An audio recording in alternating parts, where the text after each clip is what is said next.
Please repeat. नारायणं नमस्कृत्य नरं चैव नरोत्तमं देवीं सरस्वतीं व्यासं ततो जयम् उदीरयेत् नष्टप्रायेष्व भद्रेषु नित्यं भागवत सेवया भगवती उत्तम श्लोके भक्तिर्भवति नैष्ठिकी कृष्णाय वासुदेवाय देवकी नंदनाय च नंद गोप कुमाराय गोविंदाय नमो नमः। हरे कृष्णा। तो आप सभी का बहुत बहुत स्वागत है। श्रीमद् भागवतम हम लोग स्टडी कर रहे हैं, मिलके पढ़ रहे हैं और पहली बार प्रोग्राम हो रहा है। होस्ट नीरज प्रभु और उनकी पत्नी सुरभि माता जी और उनकी मदर इन लॉ, राइट, क्या नाम माता जी? शकुंतला, कमलेश माता जी। कमलेश माता जी, यस, कमलेश माता जी का ये प्रयास रहा। प्रभु जी भुवनेश है, भुवनेश, अरे वाह, अरे ओ प्रभु Jagannathpuri Bhuvaneshpuri. Very nice, very nice, thank you प्रभु। आप नीरज जी के पिताजी हैं? जी जी। अरे वाह, ठीक है कि आपके पुत्र ने कितना अच्छा घर बनाया है और भगवान का कीर्तन हो रहा है यहाँ पे। बहुत अच्छा, बहुत अच्छा प्रभु। बस this is the best service we can do, है ना। मैंने पहले भी कहा था, कहते हैं हम लोग भवन कहते हैं, तो भवन किसको कहा जाता है? भवन शब्द बना है भ और वन से। वन होता है वन, जंगल, और भवन ये है जहां पे भगवान आ गए वो भवन बन गया, और जहां भगवान नहीं है वो फिर जंगल ही जंगल है। और जंगल में फिर क्या होता है आप लोग जानते हैं। तो यही असली भवन है जहां पे भगवान की लीलाओं का गुणगान किया जाए। बहुत अच्छा है, वेरी नाइस, वेरी फॉर्चुनेट। तो अभी हम लोग एक तो हमने श्रीमद् भागवतम शुरू किया। अभी मैं आप सबको कॉन्ग्रेचुलेट करना चाहता हूँ, 4 कैंटो हम लोगों ने कंप्लीट कर लिया है। 4th कैंटो तक स्टडी हो गया है अभी, और ये नवंबर 21 में शुरू हुआ था। नवंबर 21, देखिए अभी 22, 23, 24, 3 साल, और अभी कौन सा मई शुरू होने वाला है। तो लगभग 3.5 ईयर्स में 4 कैंटोस हमारा हो गया है। और अभी 5th कैंटो आज हम शुरू करेंगे, 5वां स्कंद जिसको कहते हैं श्रीमद् भागवतम में। जो सबकी जानकारी के लिए, वो जो प्रभु जी पीछे बैठे हैं, प्रभु आप आगे आ जाएं। नीरज प्रभु, ये आपके दोस्त हैं, उनको यहाँ बिठाओ, यहाँ बहुत सारी जगह है। यहाँ है प्रभु, आसन पे बैठे, आप फर्श पे ना बैठे। एवरीबडी शुड सिट ऑन आसन। जब पूजा हो रही है जमीन पे ना बैठे, आसन पे बैठे, है ना। सुनने वाले भी और जो करने वाले भी, सब लोग आसन पे बैठना चाहिए। वैसे तो कुशाग्रास होनी चाहिए, लेकिन कुशाग्रास अब कहाँ मिलेगी कलयुग में, लेकिन इतना भी बहुत है, मैट ही चलेगा। तो श्रीमद् भागवतम में 12 स्कंद हैं, 12 कैंटो जिसको कहा जाता है, 12 कैंटोस। और 12 कैंटोस में इसमें लगभग 350 चैप्टर्स हैं, 350 356 उस रेंज में है एग्जैक्ट नंबर। और हम लोग साल में कम से कम 35 चैप्टर कर रहे हैं। हम लोग एक चैप्टर एक वीकेंड पे मिलते हैं, तो ये हम लोगों का प्रोसेस है। तो ये 10 साल का कार्यक्रम है 10 वर्षीय योजना है ये। अभी सिर्फ 3 साल हुए हैं, और अगर आप लोगों का समर्थन रहा और भगवान की कृपा रही तो 2032 तक शायद हम लोगों का एक राउंड हो जाएगा। और इस यात्रा में देखिए कितने लोग जुड़ गए हैं साथ में। नीतीश प्रभु आ गए, अभी ये हिना माता जी जुड़ गई, नीरज प्रभु जी जुड़ गए हैं, और कौन है बाकी? श्रीधर प्रभु अभी आ गए, इस एरिया में मूव हो गए हैं, और आप सब लोग जो आ रहे हैं ऑनलाइन, काफी लोग जुड़ गए हमारे साथ। तो कहना मतलब कि सब मिलके हम लोग साथ में चल रहे हैं। दिस इज वेरी इंपॉर्टेंट कि हम लोग साथ में मिलके चलें, एक दूसरे के साथ, एक दूसरे का हौसला बढ़ाए। कई बार हौसला कमजोर हो जाता है, लेकिन दूसरे को देख के लगता है अरे चलो चलो चलते हैं चलते हैं, है ना। तो सेम कॉन्सेप्ट। तो लगभग 10 साल का कार्यक्रम है, अभी 3 साल हुए, अभी 7 साल बाकी है।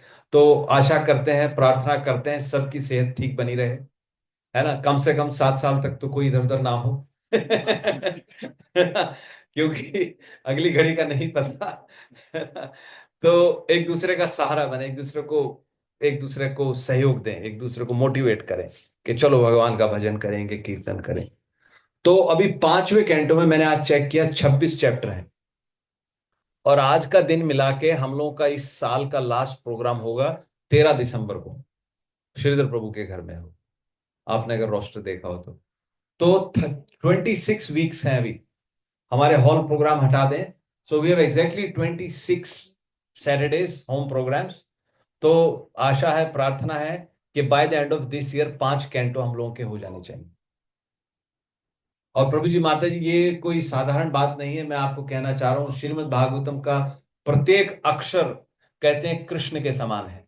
श्रीमद् भागवतम की महिमा अगर हम गाने लगेंगे तो बहुत ही बहुत महिमा है। इतना ही बस कह देता हूं कि श्रीमद् भागवती वार्ता सुराणाम अपि दुर्लभ है। ये कहा गया है शास्त्रों में, पद्म पुराण कहती है कि श्रीमद् भागवतम एवं देवताओं को भी दुर्लभ है, और हम तो सिर्फ मनुष्य हैं, साधारण मनुष्य हैं। तो हम लोग को ये अवसर प्राप्त हो रहा है ना। तो 5वां स्कंद हम लोग आज शुरू करने वाले हैं। थोड़ा सा जानकारी के लिए, जो लोग पहली बार ज्वाइन कर रहे हैं, एक तो मुझे किसी ने पूछा कि प्रभु जी, हम लोग जैसे कुछ नए लोग हैं कि हम लोग 5वें स्कंद पे ज्वाइन कर रहे हैं, अभी पीछे से 4 कैंटो हमारे नहीं हुए हैं। तो मैं यही कहना चाहूंगा कि इट डज नॉट मैटर, क्योंकि भगवान की स्तुति, भगवान की प्रार्थना हम लोग कभी भी शुरू कर सकते हैं। और जैसा कि मैंने कहा कि हर शब्द, हर अक्षर कृष्ण के बराबर ही है श्रीमद् भागवतम में। लेकिन फिर भी आप किसी से बात करेंगे तो ये कहेंगे कि आप और भी पढ़िए, पहले 4 कैंटो भी पढ़िए। तो पैरेलली आप लोग 4 कैंटो पढ़ सकते हैं, लेकिन आप कहीं से भी शुरू भी कर सकते हैं। तो ऐसा नहीं कि अब आप वेट करें कि पहले चारों पढ़ लूंगा, तब मैं 5वां शुरू करूंगा, तब तक तो पता नहीं क्या हो जाएगा। है ना, फिर तो कभी काम शुरू ही नहीं होगा, है ना। तो इसके लिए संकोच ना करें, जहां से शुरू हो रही यात्रा वही एकदम परफेक्ट है ना। तो 5th कैंटो हम लोग आज शुरू करने वाले हैं। अच्छा, अब 5 कैंटो जो शुरू में आए थे, अगर आपको पता हो तो, भगवान के जो पहले 2 कैंटो हैं, अब इनकी क्या अंडरस्टैंडिंग है। पहले जो कैंटो, 2 स्कंद, उनको भगवान के चरण कहा गया है। कैंटो 1 और 2 क्या कहा गया है? भगवान के चरण हैं। कैंटो 3 और 4 भगवान की थाइज हैं। और कैंटो 5 भगवान की जो नाभि है, नाभि से क्या निकला है? नाभि कमल, और नाभि कमल से ब्रह्मा जी, और ब्रह्मा जी से कौन निकले?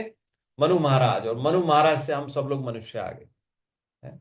तो हमारा जो सोर्स है वो 5th कैंटो अगर आप देखें तो एक तरीके से है, क्योंकि भगवान का नाभि 5 कैंटो को बताया गया है। ठीक है। 6th कैंटो भगवान की चेस्ट बताई गई है। 7th और 8th कैंटो भगवान की भुजाएं बताई गई। 9th कैंटो भगवान की ग्रीवा बताई गई है, गर्दन। आपने सुग्रीव नाम सुना होगा। कौन थे सुग्रीव? बाली के भाई थे, और कौन थे? भगवान भगवान के भक्त थे। भगवान के भक्त थे। हाँ, और कौन जानता है सुग्रीव को? सुग्रीव और क्या थे? किष्किंधा राज। किष्किंधा के राजा थे। उन्होंने भगवान राम की हेल्प की थी, माता सीता को खोजने में उन्होंने अपनी सेना को भेजा था, है ना। तो ग्रीव का मतलब होता है गर्दन, और सुग्रीव मतलब जिसकी गर्दन बहुत ही सुंदर होती है। तो ये सुग्रीव का मतलब है ना? तो भगवान का जो कंठ है, ग्रीवा है, 9th कैंटो है। और 10th कैंटो भगवान का मुख चंद्र है। और 11th कैंटो भगवान का फोरहेड है। और 12th कैंटो भगवान का जो शीश है। तो ऐसे श्रीमद् भागवतम जो है, भगवान के सारे अंग हैं, है ना। और अलग अलग स्कंद जो है उनको अलग अलग अंग से समझा जा सकता है। तो ये 12 कैंटो हो जाते हैं। ठीक है। अब मैं 12 कैंटो, अब थोड़ा सा और मैं आपको बताना चाहूंगा जानकारी के लिए। तो सेकेंड कैंटो में लास्ट चैप्टर जो है, 10th चैप्टर में, उसमें बताते हैं सुखदेव गोस्वामी परीक्षित महाराज को कि ये जो स्कंद है, इन स्कंदों में क्या है। अब आपने समझना चाहते हैं भी, 1st कैंटो में क्या है, 2nd कैंटो में क्या है। तो इनको बताया गया, जो 1st कैंटो है वो डिस्क्राइब करता है सर्ग को। सर्ग क्या है? प्राइमरी क्रिएशन है। अब प्राइमरी क्रिएशन आप ऐसे समझे, कहते ब्रह्मा जी ने सृष्टि की रचना की, लेकिन सृष्टि की रचना करने से पहले जो इंग्रेडिएंट थे वो प्राइमरी क्रिएशन में आ गए थे। अब आप ऐसे समझे, अगर आप घर में माता जी कोई प्रसाद बना रही हैं, कुछ भोजन बना रही हैं, तो आपको हरी मिर्च, दाल, चीनी, चावल जो भी चाहिए, वो प्राइमरी इंग्रेडिएंट कहां से आए? आपने तो बस कुकिंग किया ना, आपने तो डिश बनाया है। तो ऐसे ही ब्रह्मा जी ने जो सेकंड जो क्रिएशन किए उसको विसर्ग कहते हैं। भगवान ने सब सब इंग्रेडिएंट तैयार कर दिए थे, सब कुछ बना दिया था, ब्रह्मा जी को कहा कि अब आप क्रिएशन शुरू कीजिए। तो पहला जो स्कंद है वो क्या है? वो क्रिएशन के बारे में बताता है। हालांकि they touch upon other subjects also, या आप इसको ऐसे समझे, श्रीमद् भागवतम के 10 सब्जेक्ट मैटर हैं ऑल टुगेदर। श्रीमद् भागवतम में कितने स्कंद हैं, कितने कैंटो हैं? 12 कैंटो हैं। 12 कैंटो 10 सब्जेक्ट्स को एड्रेस करते हैं, और वो 10 सब्जेक्ट्स हमारे जीवन में बहुत ही इंपॉर्टेंट है, इसलिए मैं आपको बता रहा हूं, हम समझें।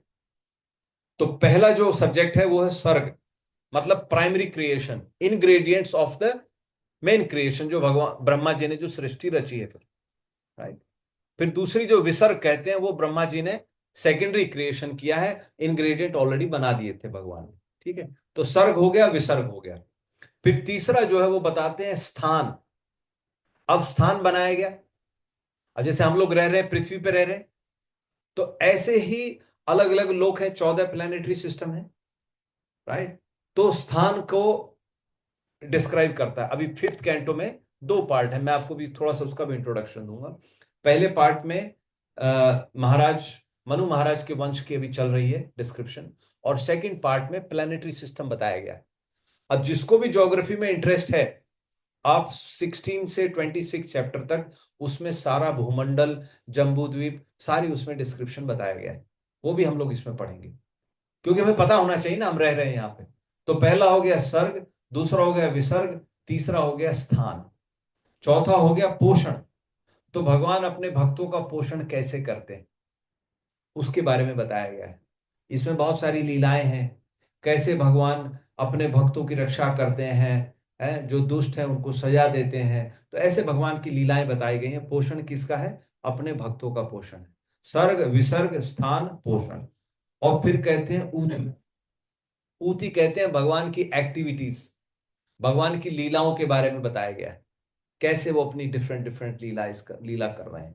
जैसे ब्रह्म विमोहन लीला हुई, फिर वृंदावन में भगवान ने कितने सारे राक्षसों को मारा है, फिर भगवान ने वामन लीला की, भगवान राम ने जाके रावण को मारा। इस तरह से भगवान की सारी लीलाएं हैं इसमें बताई गई। अच्छा, फिर इसमें बताया गया है मनवंतर का भी बताया गया है। अब आप सोच रहे हैं कि ये कैसे चल रहा है? जैसे मैंने आपको बता दिया 5 साल होंगे, 10 साल होंगे, तो यू वॉन्ट टू अंडरस्टैंड कि सृष्टि क्रम चल कैसे रहा है।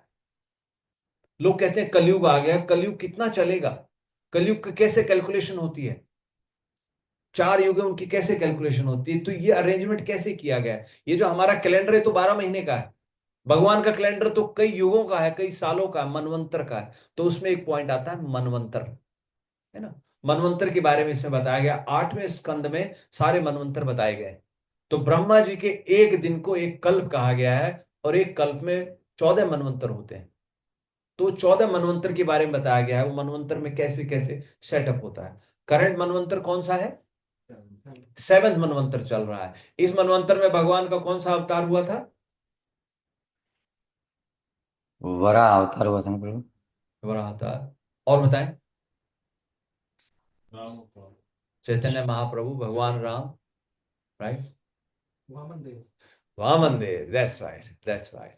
हर एक मनवंतर में एक अवतार होता है भगवान का, बाकी सब आते रहते हैं। जैसे हमारे प्रभु जी ने बताया अभी वराह भगवान आए, तो ऐसे ऐसे युग अवतार होते रहते हैं। एक मनवंतर में कितने कितने चतुर्युग होते हैं? 71 चतुर्युग एक मनवंतर में होते हैं। तो युग अवतार आते रहते हैं, हर एक युग में अवतार आते हैं, है ना। और हर एक जगह के हिसाब से, स्थान के हिसाब से आते रहते हैं, है। जब भगवान ने वो किया, सागर मंथन की लीला हुई, उस लीला में 4 अवतार हो गए। धर्मंतरी भगवान आ गए, है। और वो कौन से थे? मोहिनी अवतार हो गया, कच्छप अवतार हो गया, है।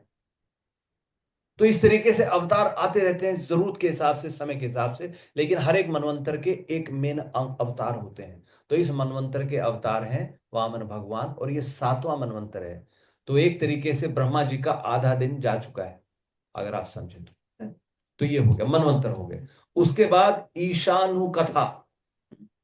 तो जो ये ईशानु कथा है, ये है हमारी spiritual information regarding the personality of God head, भगवान के गुणों के बारे में, कैसे उनके गुण हैं, भगवान कितने भक्त वत्सल हैं, भगवान कितने सुंदर हैं। आप भगवान को समझोगे, कैसे समझोगे? उनके गुणों के बारे में जान करके। हम किसी पर्सन के बारे में जानते हैं, हम पूछते हैं भाई इनका क्या नाम है, ये कहाँ रहते हैं, ये क्या करते हैं, कहाँ के रहने वाले हैं, आपका गांव कौन सा है पीछे का, है ना। तो सारी जानकारी हम लेना चाहते हैं आपके। और फिर और कई बार तो भाई कौन से फील्ड में हो आप। तो सिमिलरली भगवान को जब तक जानेंगे नहीं, तब तक उनको समझेंगे कैसे, और समझेंगे नहीं तो उनसे प्रेम कैसे होगा। जाने बिनु न हो ही प्रतीति, बिनु प्रतीति हो ही नहीं प्रीति, बिनु प्रीति न भक्ति दृढ़ाई, जिमि खगपति जल कै चिकनाई। तो गोस्वामी जी रामायण में कह रहे हैं कि जाने बिना प्रतीति नहीं होती, विश्वास नहीं होता। विश्वास नहीं होता ना, भगवान को जब तक जाने नहीं, उस लीला नहीं सुनेंगे, विश्वास कैसे होगा? भगवान है, दिखाओ तुम्हारे भगवान कहाँ है, क्या कर सकते हैं, राइट। तो उनको जानना जरूरी है। और कैसे उनको जान सकते हैं? उनके गुणों से, उनकी लीलाओं से, है ना। यही यही सिंपल सिंपल, जैसे साधारण, इट्स वेरी पर्सनल, भगवान के साथ एक पर्सनल संबंध हो, राइट। तो जानना होता है, जानने के बाद फिर विश्वास करते हैं। हाँ, अब मैं विश्वास कर सकता हूं, या गलत है? विश्वास हो गया, फिर विश्वास करने के बाद फिर हमारा प्रेम बढ़ता है उनसे। अब प्रेम करने लगते हैं, और फिर प्रेम करने से फिर भक्ति बढ़ने लगती है। और अगर बिना प्रेम के भक्ति होगी तो कैसी होगी? जिमी खगपति जल कै चिकनाई। जल के ऊपर चिकनाई कैसी होती है? अलग ही दिख जाती है, वो जल में मिक्स नहीं होती ना, यू कैन सेपरेट इट। इसीलिए बिना प्रेम के भक्ति ऐसी ही होती है, ऊपर ऊपर से हो जाता है, ठीक है ठीक है ठीक है, okay okay okay, you are good person, you are nice person, yes that's it, है ना। ऊपर से हम लोग कितना प्रिटेंड करते हैं कई बार, है ना। कितना प्रिटेंड करते हैं, किसी के बच्चों को देखेंगे, ओ पुचू पुचू, you are so beautiful, you got such a nice child, how cute, ऊपर से बोल रहे हैं, बस चल रहा है मीटर, है ना। अंदर से कुछ भाव है ही नहीं, प्रिटेंड करते हैं कई बार, राइट। अपने अंदर झांक के देखिए। तो लेकिन भगवान के सामने वो भाव लेकिन नहीं आ रहा है। भगवान सब जानते हैं, ही नोज एवरीथिंग, अंतर बहिर अवस्थितम। माता कुंती यही कह रही है भगवान से, भगवान आप अंदर भी हो बाहर भी हो। अभी आप उत्तरा के गर्भ में गए थे, और अभी आपने परीक्षित को बचा लिया, और बाहर आप रथ पे भी खड़े हो, रथ में भी खड़े हो, और उसने ब्रह्मास्त्र छोड़ा तो गर्भ में भी आप ही चले गए। तो अंदर भी हो बाहर भी हो। तो भगवान तो जान रहे हैं, भगवान आपके अंदर बैठा सब कुछ नोट कर रहे हैं वो। ठीक है, अब इसने ये झूठ बोला है, अब इसने ये बोला है, ओके, नोट हो गया, वो नोट डाउन हो गया है। है ना। तो भगवान के साथ प्रेम करने में इसीलिए कहा है, भगवान क्या कहते हैं कि जो है निर्मल मन जन सो मोहि पावा। जिसके मन निर्मल है, निर्मल मतलब जिसके कोई मैल नहीं है, निर्मल विदाउट मल, विदाउट मल जिसका मन है, सो ही मोहि पावा, वही मुझको पा सकता है। और फिर क्या कह देते हैं? मोहि कपट छल छिद्र न भावा। तो भगवान के सामने प्लीज प्लीज प्लीज प्लीज हमें कपट नहीं करना है, हमें अपने आप को बार बार भगवान के सामने ले जा करके सच सच बोलना है। अभी देखो, ये एक कोई कन्फेशन का सिस्टम है, किसी किसी दूसरी परंपरा में वो कन्फेशन करते हैं जाके संडे मॉर्निंग को, लेकिन वो कन्फेशन करते हैं, उसके बाद सोचते हैं सारा अब डेबिट क्रेडिट क्लियर हो गया, अगले हफ्ते का काम फिर शुरू कर देते हैं, फिर अगले संडे फिर कन्फेशन करते हैं। लेकिन हम कन्फेशन करते हैं, भगवान मुझे शक्ति दो ताकि रिपीट ना हो, है ना। तो ये वेरी इंपॉर्टेंट, भगवान के सामने सब जानते हैं। अच्छा, फिर अगला सब्जेक्ट है निरोध। निरोध इज वेरी इंपॉर्टेंट। निरोध मतलब क्या है? मारना भी जरूरी है, जनसंख्या को खाली करना भी जरूरी है, नहीं तो भर जाएगी।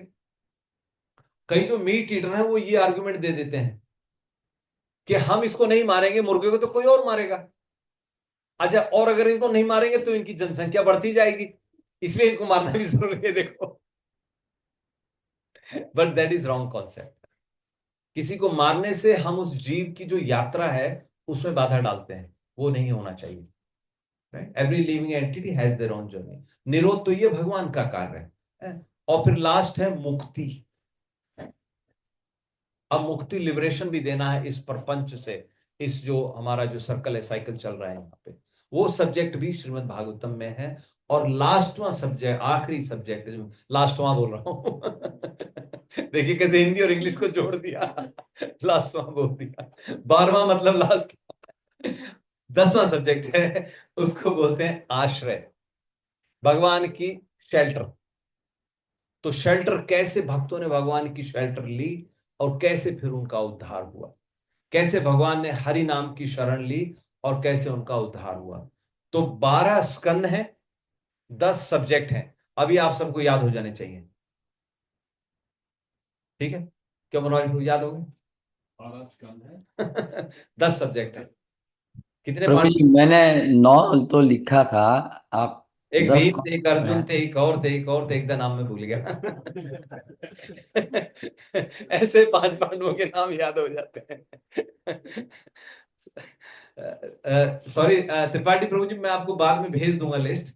लेकिन 10 है, मैं क्विकली रिपीट कर देता हूं। 10 जो हैं: सर्ग, विसर्ग, स्थान, पोषण, ऊति, मनवंतर, ईशानु कथा, निरोध, मुक्ति और आश्रय। ठीक है, ये 9 सब्जेक्ट समझ करके फिर हम लोग आश्रय के लिए रेडी हो जाते हैं। टू टेक शेल्टर, हमें ये 9 सब्जेक्ट के बारे में आभास होना चाहिए, जानकारी होनी चाहिए, then we are ready for the आश्रय, है ना? तो ये इस तरीके से भागवतम में 12 स्कंद और 10 सब्जेक्ट हैं। और आज का हम लोग 5वां स्कंद अभी शुरू करते हैं। चलिए मंगलाचरण करते हैं और फिर उसके बाद इसके बारे में हम लोग चर्चा करेंगे।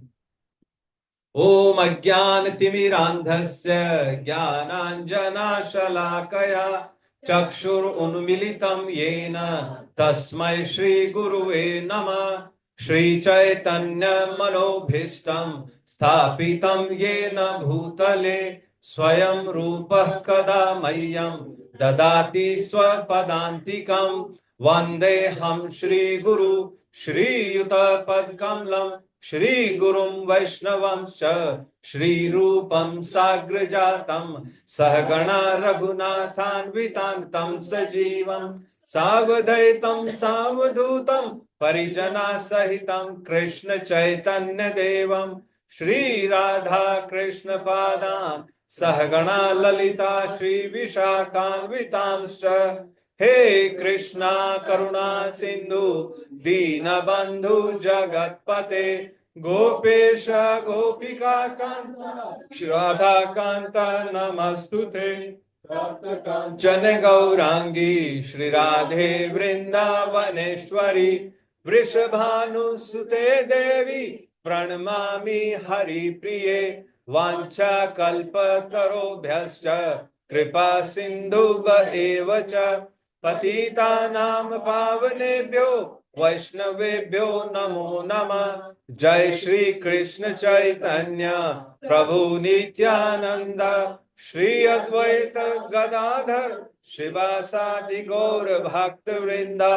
हरे कृष्णा कृष्णा कृष्णा हरे हरे, हरे राम राम राम हरे हरे, हरे कृष्णा कृष्णा कृष्णा हरे हरे, हरे राम राम राम हरे हरे, हरे कृष्णा कृष्णा कृष्णा हरे हरे, हरे राम राम राम हरे हरे।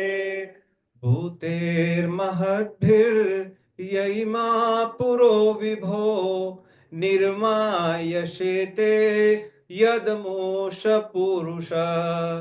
भुङ्क्ते गुणांशो दश षोडशात्मकं सोऽलङ्कसृष्ट भगवान् वचांसि मे। श्रीकृष्ण शरणं शरणागतं कथा अमृतं सतत पीबतं।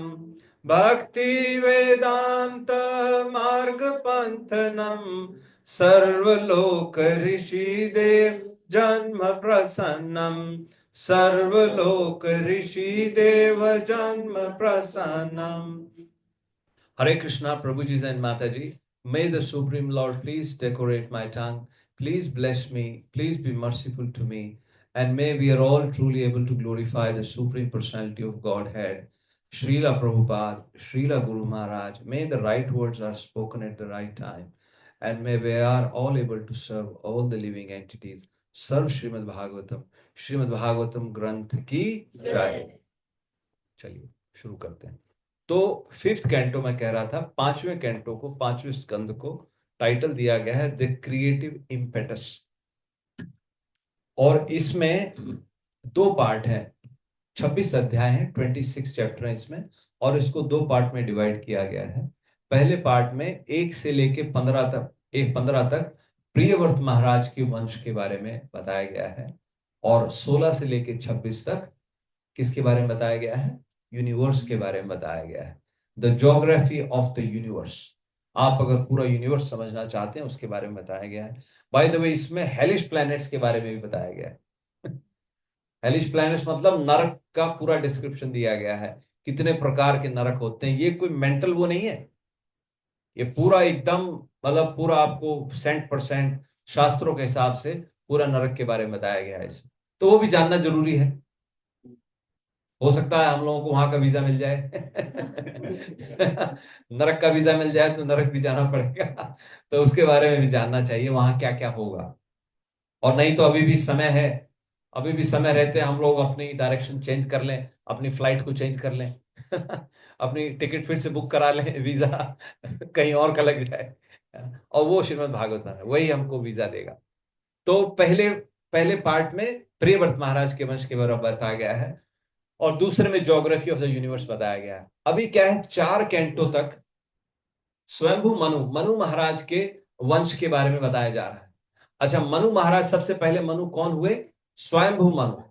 और उनकी पत्नी का नाम क्या था? माता शतरूपा। और मनु महाराज के कितने पुत्र हैं? 2 पुत्र हैं मनु महाराज के, उत्तानपाद और प्रियव्रत। और उनकी 3 पुत्रियां हैं, देवहूति, प्रसूति और आकुति। आकुति, देवहूति और प्रसूति। आकुति बड़ी है तो इस हिसाब से 3 लड़कियां हैं, उनके 2 लड़के हैं। तो अभी तक हमने चौथे कैंटो तक ध्रुव महाराज के वंशों के बारे में, वंशज के बारे में सुना था। तो ध्रुव महाराज उत्तानपाद के पुत्र हैं। तो 4th कैंटो तक ध्रुव महाराज के वंश के बारे में हमने सुन लिया, पढ़ लिया, और जो मनु महाराज की पुत्रियां थी उनके वंश के बारे में हमने सुन लिया, उनकी किन से शादियां हुई, कौन उनके बच्चे हुए। तो ये हमारा चौथे कैंटो तक हो जाता है। अभी 4th कैंटो जब लास्ट में कंक्लूड करते हैं, लास्ट चैप्टर क्या था 4th कैंटो में? 31st चैप्टर में ये था टाइटल कि नारद जी आके प्रचेताओं को उपदेश देते हैं, और प्रचेताओं को भगवत प्राप्ति होती है। फिर प्रचेता कौन थे? ये 10 भाई थे, और इनको भगवान शिव के डायरेक्ट दर्शन हुए थे। इनको भगवान शिव से भी उपदेश मिला, इनको भगवान विष्णु से भी डायरेक्ट दर्शन मिला, और इनको नारद जी ने आके डायरेक्ट इंस्ट्रक्शन दिया 31st चैप्टर में। और ये कन्वर्सेशन किसके बीच में चल रही थी? शुकदेव गोस्वामी और परीक्षित महाराज के बीच। अब 4th कैंटो के लास्ट में, 4th कैंटो के लास्ट में जब प्रचेताओं के बारे में बता देते हैं, तब सुखदेव गोस्वामी परीक्षित महाराज को कहते हैं कि अभी तक मैंने तुम्हें उत्तानपाद के बारे में बताया है, अब मैं तुमको प्रियव्रत के बारे में बताऊंगा।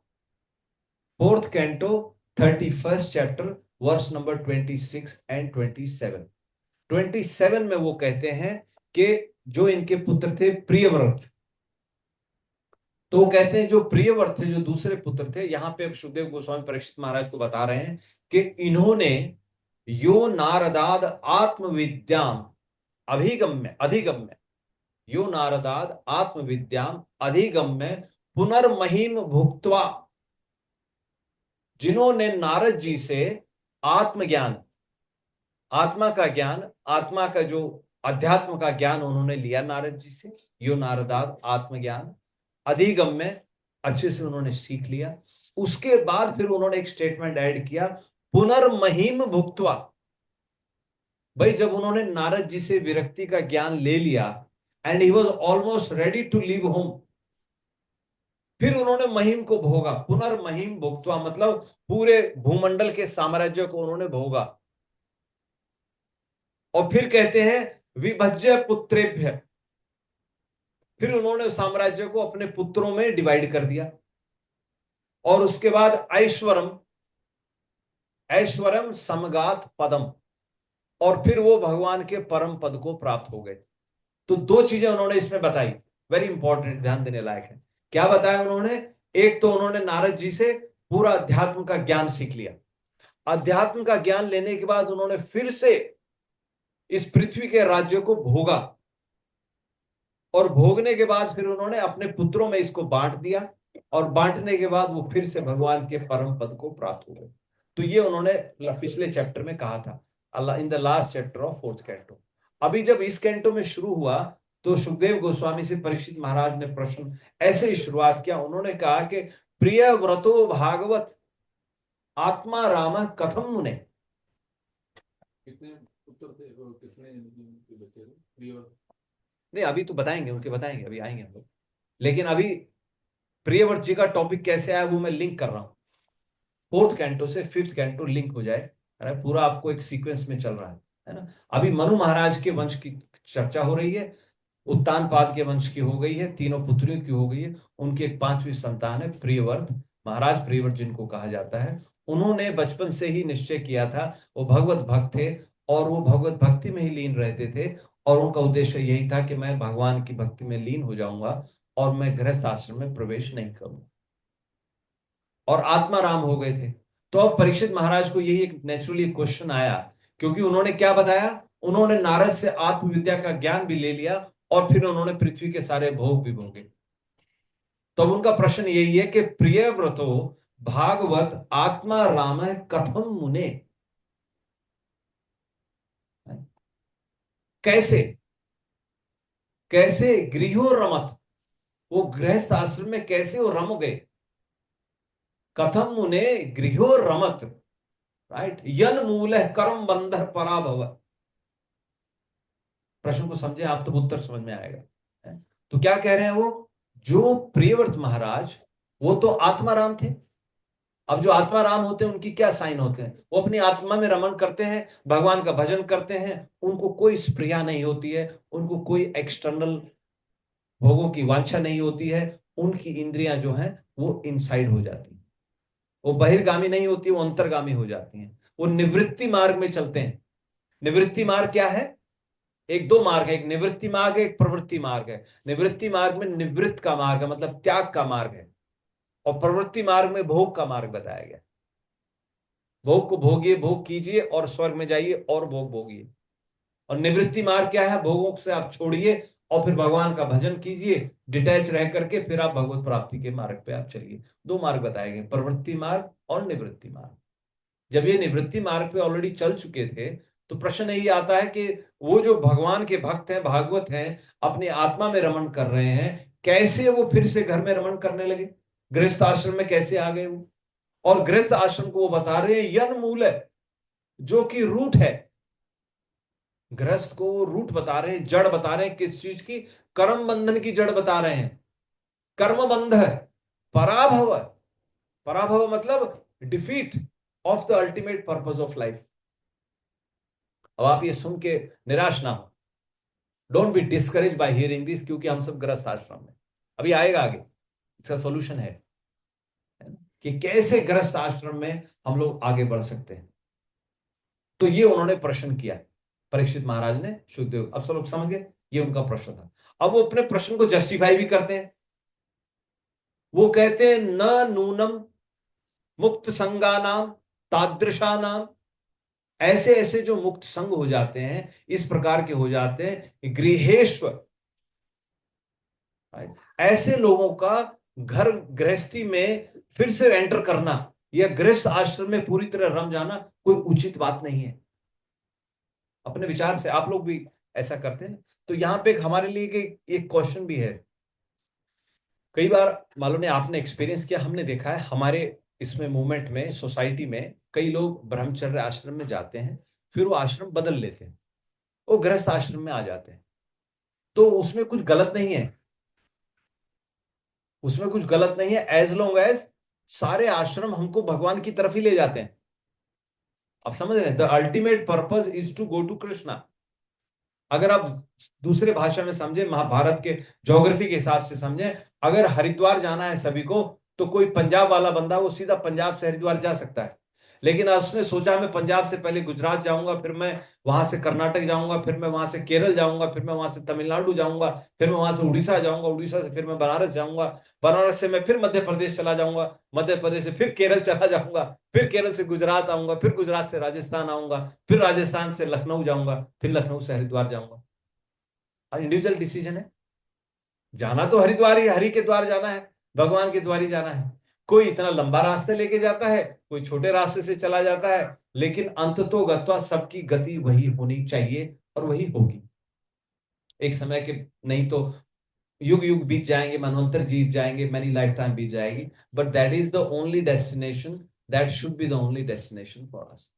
तो कहने का तात्पर्य है कि जितने भी आश्रम है, 4 आश्रम है, सब लोग जानते हैं कौन कौन से आश्रम है? ब्रह्मचर्य, गृहस्थ, वानप्रस्थ और सन्यास, 4 है। कलयुग में उम्र कितनी बताई गई है प्राणी की? 100 साल। तो कैसे इसको डिवाइड किया गया है 100 साल को?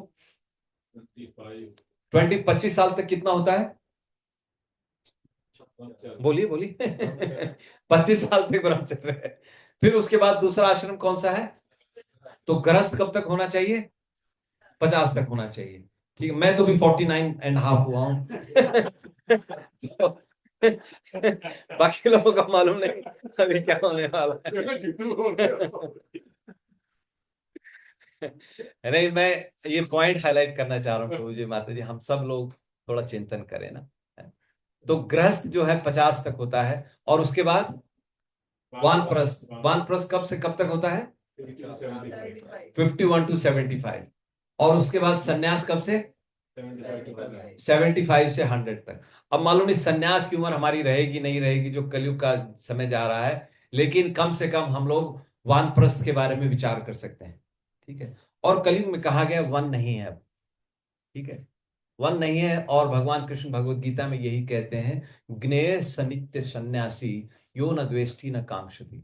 तो मैं सॉल्यूशन बता रहा हूं, हताश होने की जरूरत नहीं है, डिस्करेज होने की जरूरत नहीं है, क्योंकि सॉल्यूशन ये है कि हम लोग भले ही आप जहां भी रहें, जिस स्थान पे रहें, स्थाने स्थित, एक बार ब्रह्मा जी ने ये भी कहा है 10th कैंटो में, अपने स्थान पे रह करके आप भगवान का भजन कर सकते हैं। और ये कह रहे हैं अर्जुन को, हे अर्जुन ये जान लो, वो प्राणी नित्य सन्यासी है, वो हमेशा सन्यासी है, जो द्वेष नहीं कर रहा है, जो किसी से कुछ आकांक्षा नहीं कर रहा है, वो हमेशा ही सन्यासी है, आत्मा राम जो होने की स्थिति बताई गई। तो इस समय में वन फॉरेस्ट बहुत कम है। अच्छा, फॉरेस्ट में जाने का स्कोप नहीं है, क्योंकि जो we are not trained for that. हम लोग जाएंगे और एक हफ्ते में, अभी क्या, अभी एक लड़का गया था, मैं आपको बताता हूँ, वो भी माउंटेनियर के लिए गया था 2 दिन के लिए, और वो अगले दिन वापस आ गया।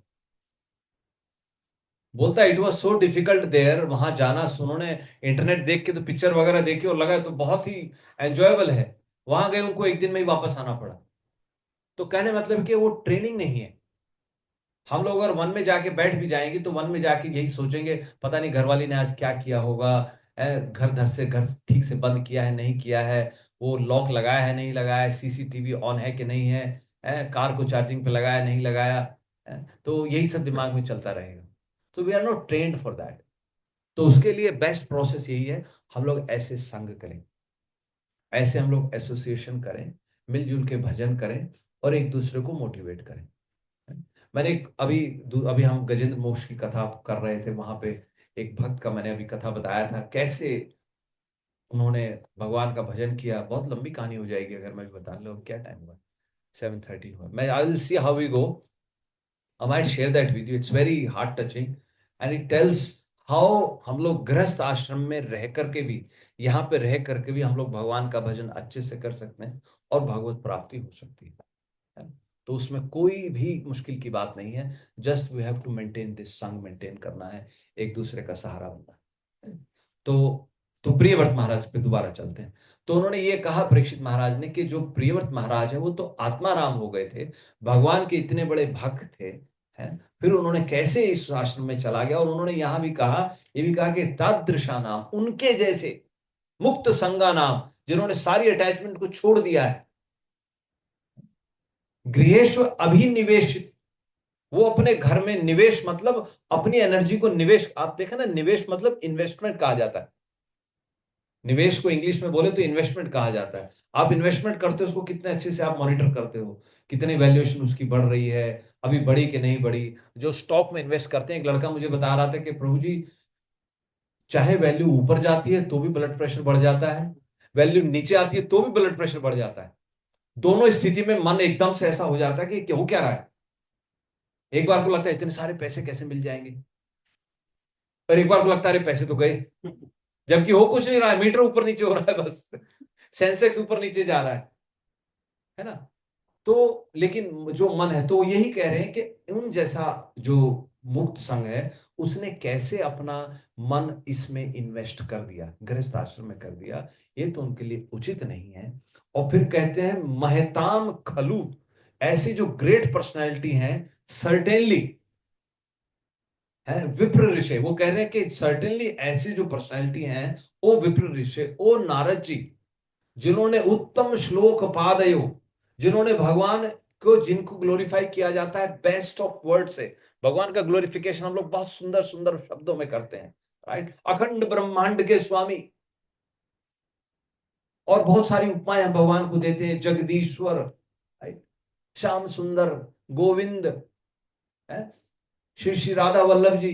तो मतलब चॉइसेस्ट ऑफ द वर्ड्स, हम लोग सुंदर सुंदर नाम चुन के भगवान की महिमा, भगवान को ग्लोरीफाई करते हैं। तो यही कह रहे हैं, जिन्होंने उत्तम श्लोक पादयो, जिन्होंने भगवान उत्तम श्लोक के पादयो मतलब दोनों चरणों का छाया निवृत्त वृत्ति नाम, उन्होंने भगवान उत्तम श्लोक के चरणों की छत्र छाया में जिन्होंने अपने आप को इन्वेस्ट कर दिया है, और जो उनकी छत्र छाया में हमेशा रहते हैं, उनको उनको कुटुंब के प्रति, एक तो शब्द है वसुधैव कुटुंबकम, पूरी वसुधा ही कुटुंब है, पूरी पृथ्वी ही एक परिवार है। अच्छा, कुटुंब में एक एक जो बड़ी चीज ये बताई जाती है, उसमें भाव ये रहता है कुटुंब में कि हम सब एक दूसरे के हैं, और एक दूसरे के लिए मरने मारने के लिए तैयार है। लेकिन उसमें क्या है कि भगवत भाव मिसिंग रहता है, आप समझ रहे हो। जो कुटुंबी कहा जाता है, उसमें कुटुंब में मेन भाव ये रहता है कि जो मेरा है वो तुम्हारा है, और जो तुम्हें तुम्हें किसी ने गाली दी तो मतलब मुझे गाली दे दी, तुम्हें किसी ने मारा तो मतलब मुझे मारा, इस हद तक का भाव हो जाता है एक दूसरे के लिए, एक दूसरे के प्रोटेक्शन में। लेकिन भगवत भाव मिसिंग है उसमें, समझ रहे हो आप। वहां तक ठीक है, लेकिन उसमें अगर कृष्ण को जोड़ दिया जाए then it is complete, otherwise it is incomplete. तो कह रहे कैसे उनको इसमें हो क्या। और फिर कहते हैं कि संशयो अयम महान ब्रह्मन, हे ब्राह्मण, मुझको बहुत ही डाउट हो रहा है। कौन कह रहे हैं? परीक्षित महाराज कह रहे हैं, मुझको बहुत बड़ा संशय हो रहा है, ये मेरा बहुत बड़ा संशय है, आप इस संशय को दूर कीजिए। संशो अयम महान, ग्रेट।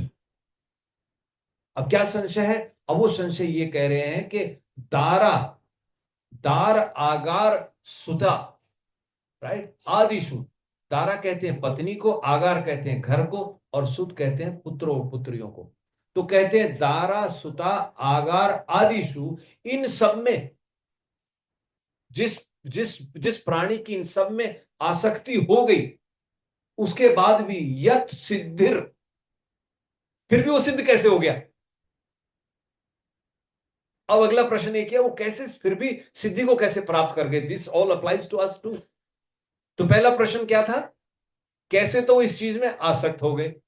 और दूसरा, क्योंकि आपने पिछले चैप्टर में क्या कहा था, समगात पदम, ऐश्वरम समगात पदम, मतलब उन्होंने भगवत पद को प्राप्त भी कर लिया। तो अब मुझे संशय ये हो रहा है कि जो पत्नी, घर और परिवार में जो बिल्कुल ही इन्वॉल्व थे, आसक्त थे, जिन्होंने पूरी पृथ्वी के भोग को भोगा, वो कैसे उनको सिद्धि हो गई फिर।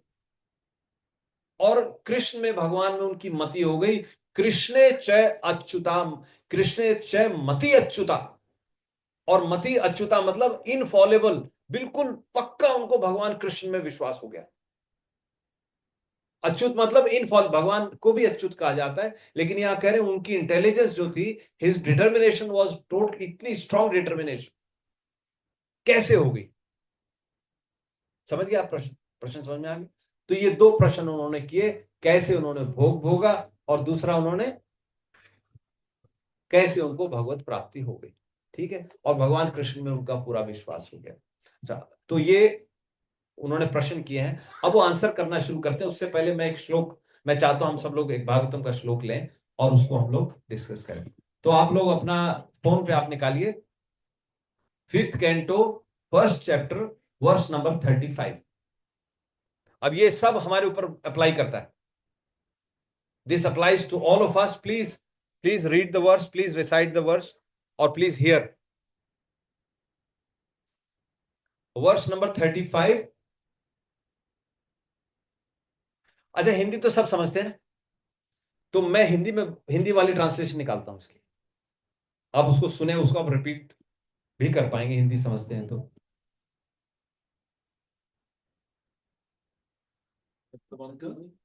Fifth canto chapter 1 verse number 35। प्रभु जी आप यहाँ आइए।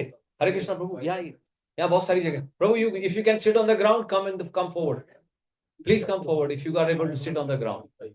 कम here, you have a VIP seat here प्रभु, बिल्कुल जगन्नाथ भगवान के सामने।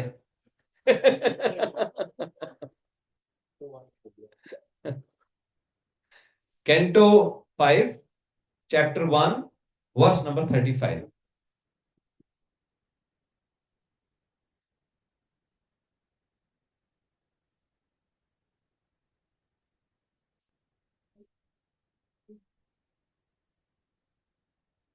फाइव 135 है ना?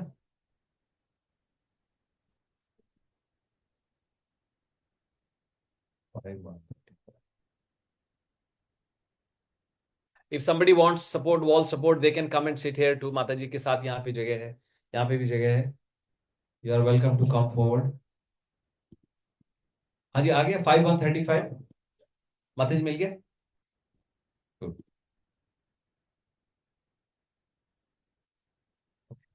Please repeat. ओम नमो भगवते वासुदेवाय। ओम नमो भगवते वासुदेवाय। ओम नमो भगवते वासुदेवाय। ओम नमो भगवते वासुदेवाय। ओम नमो भगवते वासुदेवाय। ओम नमो भगवते वासुदेवाय। नैवं विध पुरुषकार उरु क्रमस्य। नैवं विध पुरुषः। Very nice, very nice. Yeah, if you hear again attentively, you are will be able to repeat the same, right? Try again. नैवं विध पुरुषकार उरु क्रमस्य। नैवं विध पुरुषकार उरु क्रमस्य।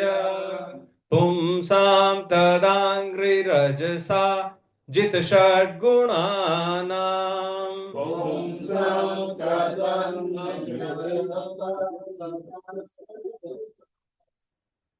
पुंसां तदाङ्घ्रिरजसा जित षड्गुणानाम्।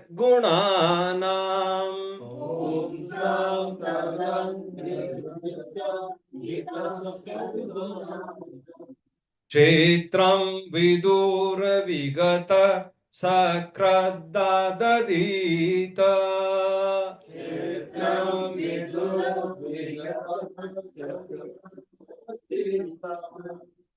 चित्रं विदूर विगत सक्रददीत। क्षेत्रं विदुर विगत सक्रददीत। यन्नामधेय अधुना स जहाति बन्धम्।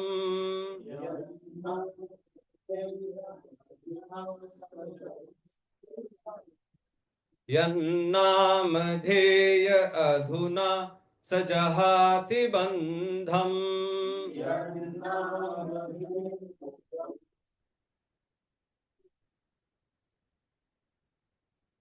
Word by translation, translation by Srila Prabhupada, शिला प्रभुपाद की। मैं हिंदी का पढ़ रहा हूं, आप सुने, आपके फोन पे नहीं दिखेगा, पर आप सुने तो आपको समझ में आ जाएगा। न, नहीं, एवं विध, इस प्रकार, पुरुषकार, अपना प्रभाव, उरुक्रमस्य, भगवान का, पुंसाम, भक्तों का, तत् आंग्री, उनके चरणारविंद की,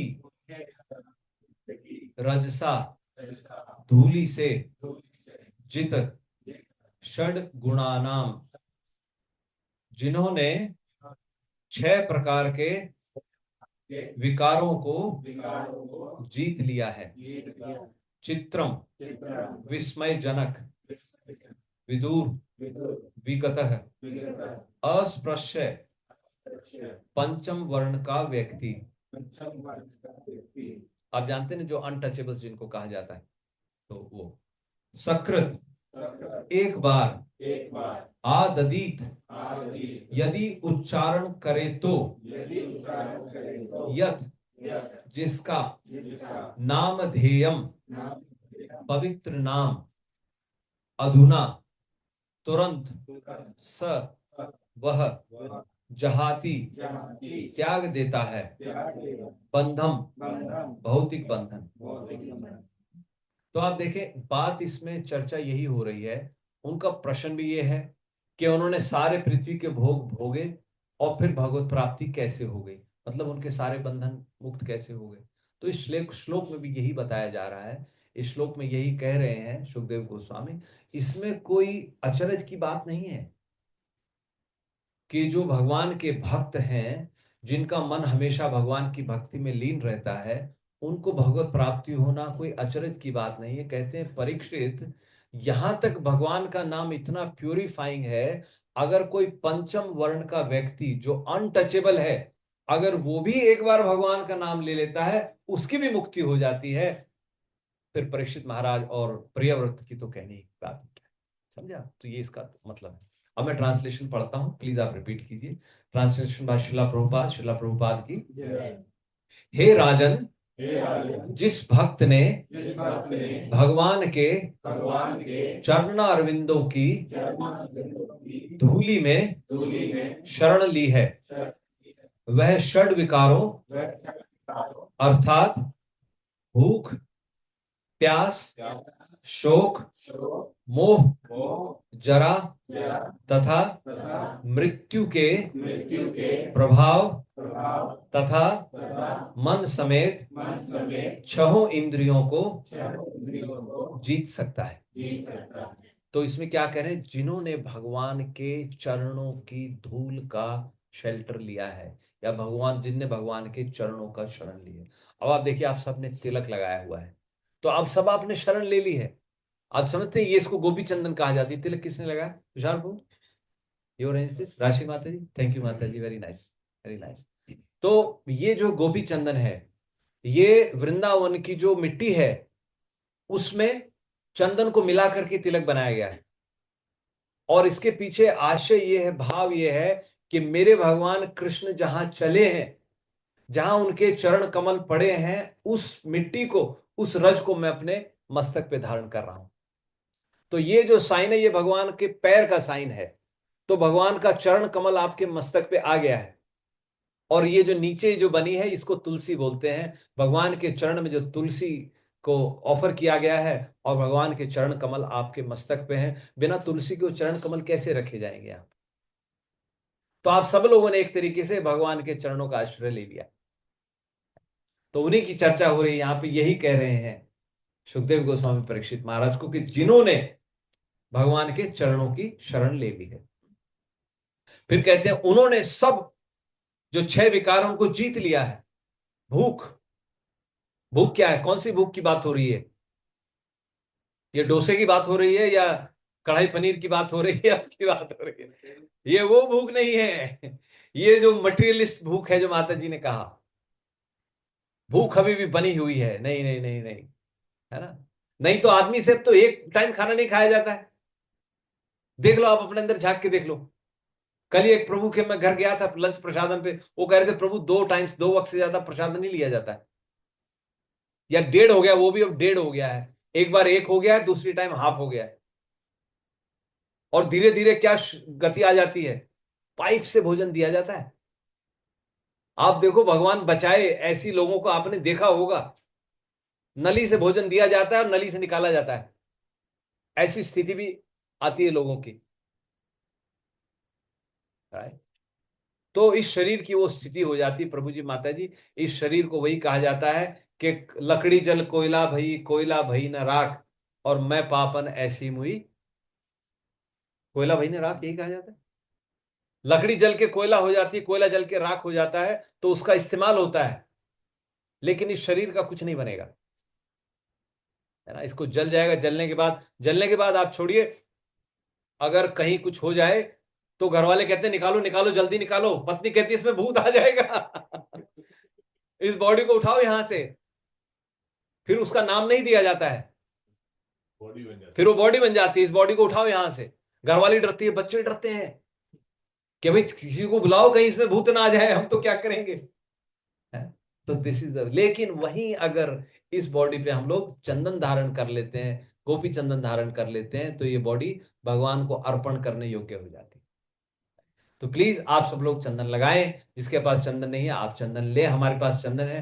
तुषार प्रभु को संपर्क करें, राशि माता जी को संपर्क करें, बनवारी दास जी को संपर्क करें।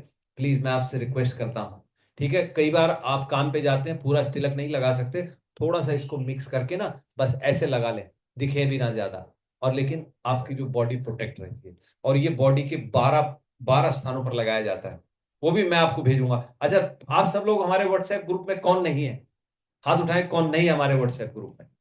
आप सब जाने से पहले कृपा करें, अपने ऊपर भी और हमारे ऊपर भी आप हमारे व्हाट्सएप ग्रुप में ऐड हो जाएं। तुषार प्रभु आपको मदद करेंगे, राशि माता जी से आप संपर्क करें प्लीज। और उसमें एक भागवतम का श्लोक आता है एवरीडे, आप उस श्लोक को पढ़ें, अपने दिन की शुरुआत करें, है। बस एक श्लोक ही आता है, तो वी आर वेरी केयरफुल कितना ग्रुप में मैसेज जा रहा है। एक भागवतम का श्लोक आता है, 2 कोटेशन आते हैं, उनको आप पढ़ें, दिन की शुरुआत करें। आप, हम सामाजिक उसकी बात कर रहे हैं। हमारे यहाँ इंडिया में जो मेट्रो शुरुआत की उन्होंने, क्या नाम था उनका, Shashidhar, Shridhar, Shridhar, he is your namesake ये भी श्रीधर है यहाँ पर तो वो श्रीधर जी कहते हैं, मैं सुबह घर से 4 बजे निकलता था और निकलने से पहले एक भगवत गीता का श्लोक डेली पढ़ता था। और मेरे ख्याल से श्रीधर का नाम ही, पता नहीं क्या क्या नाम उनको दिए गए, कितने उनको नोबेल प्राइज मिले, क्या क्या मिला उनका।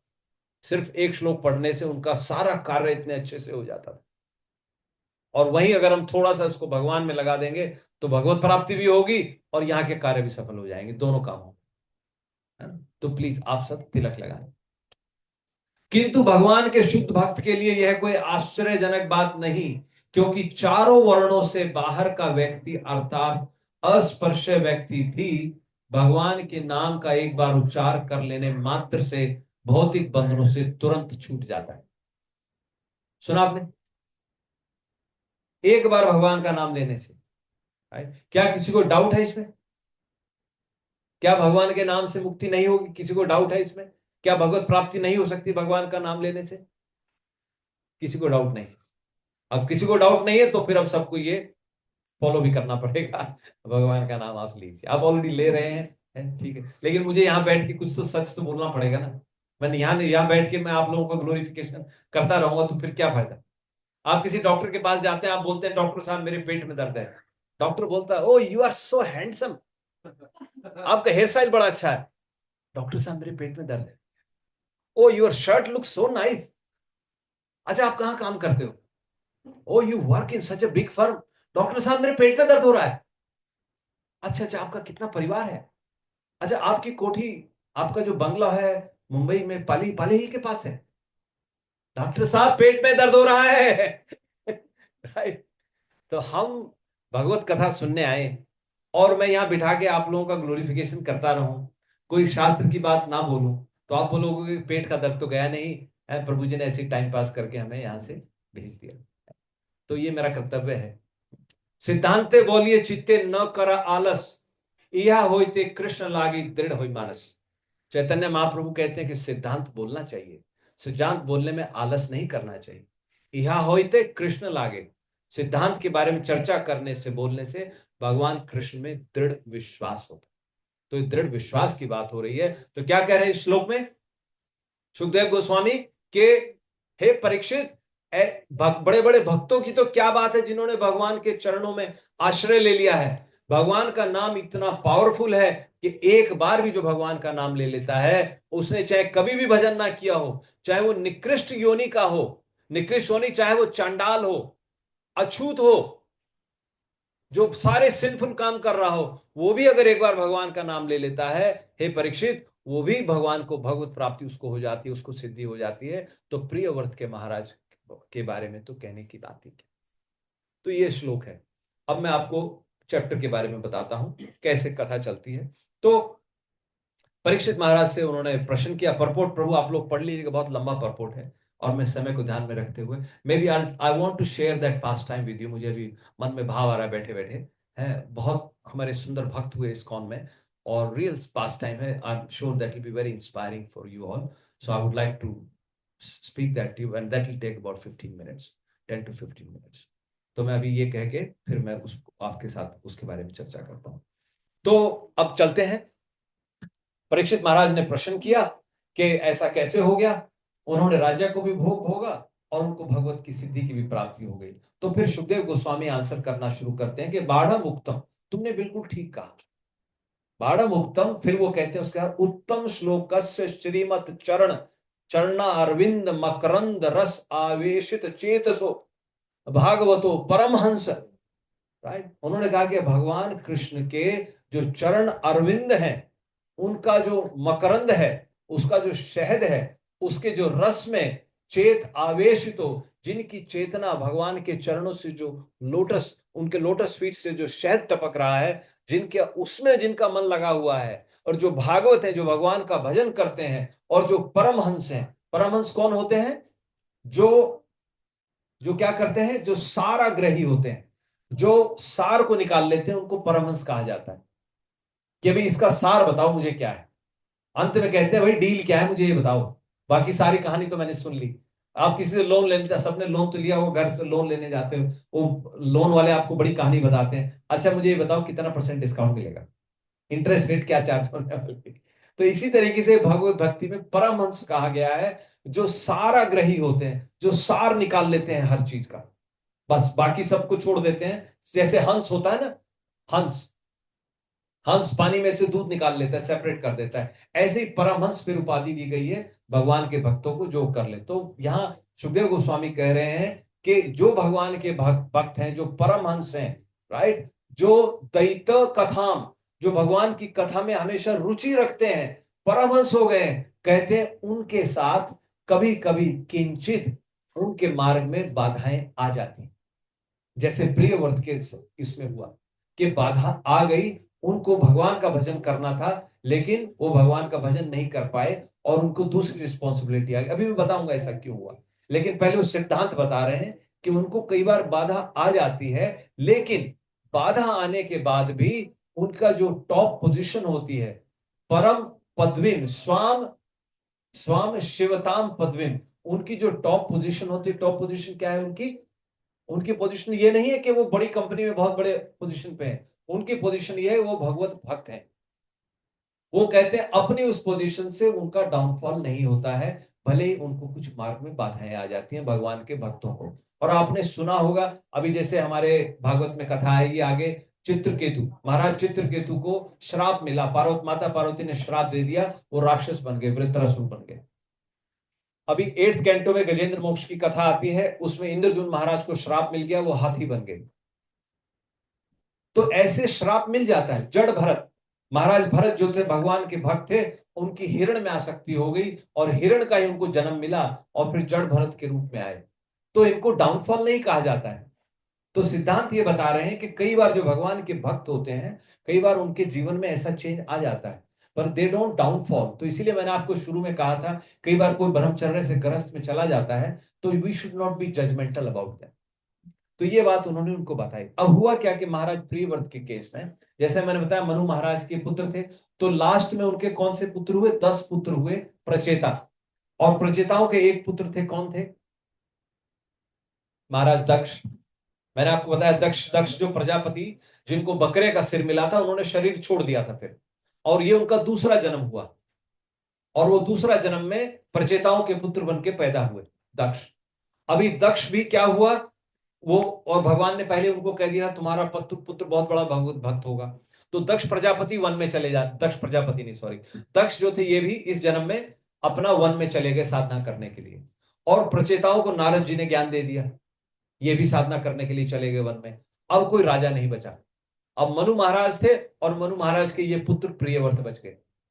अब प्रियव्रत ने बोला, महाराज प्रियव्रत ने, कि मैं भी ये सब छोड़ना चाहता हूं। देखो देखो हम लोग किस परंपरा को बिलोंग कर रहे हैं। और मनु महाराज ने तब तक कहते आधा मनवंतर बीत चुका था, ये पहले मनवंतर के आधा मनवंतर बीत चुका था। मनु महाराज ने अपने बेटे उत्तानपाद को राज दिया, उत्तानपाद ने आगे ध्रुव महाराज को दिया, ध्रुव महाराज ने अपने बेटे को दिया, उन्होंने वो अंग को दिया, अंग ने फिर वेणा को दिया, फिर वेणा को मारा गया, वेणा से फिर पृथु महाराज हुए, पहला मनवंतर है ना। फिर अंग हुए, वेणा हुए, फिर आगे पृथु महाराज हुए, फिर ये प्राचीन बरही हुए, प्राचीन बरही के बाद प्रचेता हुए, प्रचेता के बाद दक्ष हुए, और दक्ष वन में चले गए, और प्रियव्रत अकेले बच गए। और प्रियव्रत ने अभी तक विवाह नहीं किया है, और उन्होंने कहा है मैं तो नारद जी से दीक्षा ले चुका हूं। Actually he was sitting with Narad ji, और वो ब्रह्म सत्र की दीक्षा लेने में बस एकदम लेने ही वाले थे कि अब मैं संन्यास ग्रहण करने वाला हूं। और वो करने ही वाले थे, इतने में मनु महाराज वहां पर आ जाते हैं। और मनु महाराज ने यहाँ पे आके इनसे कहा, अब यहाँ कौन बैठे? नारद जी हैं, मनु महाराज और प्रियव्रत। अब महाराज मनु मैंने प्रियव्रत से कहा, भाई संन्यास लेने की उम्र तो मेरी हो गई, अब मुझे भी संन्यास लेना है। तो पिता और पुत्र में कंपटीशन चल रहा है, संन्यास कौन लेगा? बेटा कह रहा है मुझे संन्यास लेना है। अब हमारे यहाँ तो आपने सुना हो, कई बार न्यूज में आता है कि फादर की रिटायरमेंट एज है 58, और जैसे वो 57.5 के होते हैं, एक दो जगह ऐसा हुआ पुत्र ने पिता को मार दिया ताकि उसको सरकारी नौकरी मिल जाएगी। ऐसे ऐसे भारत में न्यूज आती है। और लेकिन परंपरा क्या है हमारी? पिता कह रहा है मुझे भी संन्यास लेना, मेरे को तो आधी उम्र बीत गई है, और पुत्र कह रहा नहीं नहीं मुझे भी राज्य नहीं करना, मुझे भी संन्यास लेना है। मनु महाराज जो पूरा एक छत्र शासन है, पूरा पृथ्वी के जो राजा है, देखिए ये वहां पे ये स्थिति हो रही है। तुलसीदास जी रामायण में लिखते हैं कि बरबस राज सुत ही नृप दीना। बरबस जबरदस्ती उन्होंने अपने बेटे को राज दिया, नहीं संभालो। बरबस राज सुत ही नृप दीना, नारी समेत गवन वन कीना। फिर अपनी जो पत्नी शत्रुपा के साथ मनु महाराज वन में गए, फिर उन्होंने वहां पे तपस्या की, फिर भगवान के दर्शन हुए, और फिर भगवान ने उनको वरदान दिया। और उन्होंने कहा भगवान से वर, भगवान ने कहा वर मांगो, तो उन्होंने वर यही मांगा कि आपके जैसा ही पुत्र हो। तो फिर भगवान 3 बार उनके पुत्र बन के आए, और मनु महाराज ने भी फिर 3 बार जन्म लिया। वही फिर आगे वसुदेव हुए, दशरथ हुए, कश्यप हुए, राइट। तो उनके पुत्र बन के भगवान आते हैं। तो ये फल है। ये राज्य छोड़ के उनको क्या मिला? फिर भगवान स्वयं उनके घर पुत्र के रूप में आ गए। उन भगवान को उन्होंने गोदी में खिलाया। देखिए, जिस भगवान को दर्शन करने के लिए लोग तरसते हैं, वो भगवान उनकी गोदी में खेल रहे हैं, भगवान उनके पैर छू रहे हैं। प्रातः काल उठी के रघुनाथा, ना वही माता पिता गुरु ना माता, माता पिता को गुरु को प्रणाम कर रहे हैं। तो इस तरीके से भगवान अपने चरित्र करते हैं। तो दोनों में कंपटीशन हो गया। पिता ने कहा मुझे भी सन्यास लेना है, प्रियव्रत ने कहा मुझे भी सन्यास लेना, मेरे गुरु यहां बैठे हैं। अब बात आगे बढ़ गई, ब्रह्मा जी को पता लग गया, अंतर्यामी है। कहते ब्रह्मा जी ने वो अपने फिर ब्रह्मलोक से चल पड़े। अब ब्रह्मा जी चल पड़े, वहां से ब्रह्मा जी अपने वाहन पे आ रहे हैं। ब्रह्मा जी को आता देखकर सारे इंद्र आदि देवता उनके पीछे पीछे चले, सब आ रहे हैं, ब्रह्मा जी की स्तुति कर रहे हैं, गुणगान कर रहे हैं। और ब्रह्मा जी वहां पे आए, उन्होंने अपने स्वान जो उनके वो थे वाहन है उनको रोका, और जैसे ही ब्रह्मा जी वहां पे उतरे, कहते नारद जी खड़े हो गए। नारद जी ने खड़े होके, नारद जी के तो पिता है ब्रह्मा जी, नारद जी ने ब्रह्मा जी की स्तुति की, उनका गुणगान किया, उनका वेलकम किया। और ब्रह्मा जी तो सब जानते थे क्या चल रहा है। तो ब्रह्मा जी ने फिर अब प्रियव्रत महाराज को एड्रेस करना शुरू किया, समझाना शुरू किया। तो पहले तो कहते हैं ब्रह्मा जी ने उनको देखा, प्रियव्रत महाराज को ब्रह्मा जी ने देखा, और जो उनको देखने का भाव था, थोड़ा सा मुस्कुरा रहे थे और थोड़ा सा कॉम्पैशन का भाव था। कॉम्पैशन मतलब करुणा का भाव था कि देखो तुम हंस भी रहे थे, मुस्कुरा भी रहे थे। कई बार आप बच्चे को देखते हो, मुस्कुराते हो, बच्चा इतना बड़ा संकल्प ले लेता है तो माता पिता को खुशी होती है। तो वो भाव था। अभी हमारे यहाँ बच्चे हैं, संदीप प्रभु के बच्चे हैं, वो कहते हैं मुझे चैंटिंग करनी है। ये तो 4 2 3 साल पहले की बात है। कहते हैं मुझे भी जब करना है, मुझे माला दिला दो। मेरे पास आए, प्रभु जी हमको माला चाहिए। तो एक नेचुरली मन में भाव आता है, देखो ये बालक कैसे कर रहा है। हमारी बेटी है आद्या है, वो पता नहीं कितने कितने मंत्र सुना देती है, नरसिंह प्रेयर गाती है। तो आपको इनको देख के एक नेचुरल एक एक छोटी सी मुस्कान आती है और एक करुणा का भाव जागृत, देखो कितना कितना अच्छा ये बच्चा कर रहा है। तो ऐसे ही ब्रह्मा जी ने उनको देखा, प्रियव्रत महाराज को, और ब्रह्मा जी ने प्रियव्रत महाराज से कहा कि देखो प्रियव्रत, जो भगवान का नियम है, हमें उन नियमों को पालन करना है। ये भगवान के बनाए हुए नियम है। सबसे पहले तो उन्होंने कहा, उसको ये भी कहा कि देखो तुम भगवान से ईर्ष्या मत करो।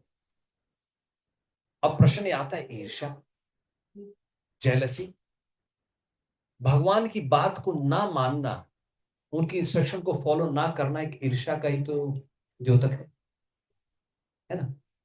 भाई आप किसी की बात को नहीं मान रहे हो, उल्लंघन कर रहे हो, तो एक ईर्ष्या का द्योतक। उन्होंने कहा देखो भगवान से ईर्ष्या मत करो, ये सब भगवान के बनाए हुए विधान हैं।